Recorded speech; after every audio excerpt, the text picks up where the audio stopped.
I wanted to talk about how we do gum grafting procedure for treatment of gum recession.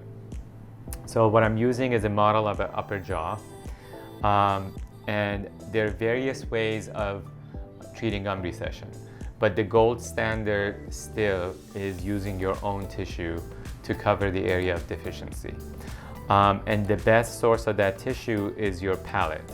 So again, if you look at the upper jaw, this is the part of the palate that we use. So it's near your molars and premolars in the back. So it's an area, a strip from this part of the mouth that we use.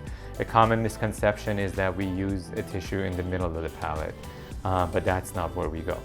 So what's done is initially we numb the patient. About 80% of our patients also elect to have sedation, so they don't have full awareness or anxiety while they're undergoing this procedure. And then a small strip is harvested from the palate, and in order to protect that area, we use a small collagen strip. We use some really small stitches to hold the strip in place, and then I use a biologic factor on top of that that accelerates wound healing. And then on top of it, we place a putty that gets locked onto the teeth, and it protects that part of the mouth. And all of this makes the patient very, very comfortable during the healing.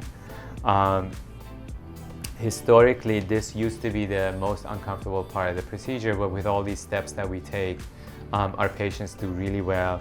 And it's uncommon that if they have to take more than 1 or 2 Advils for a couple of days to allow this to heal.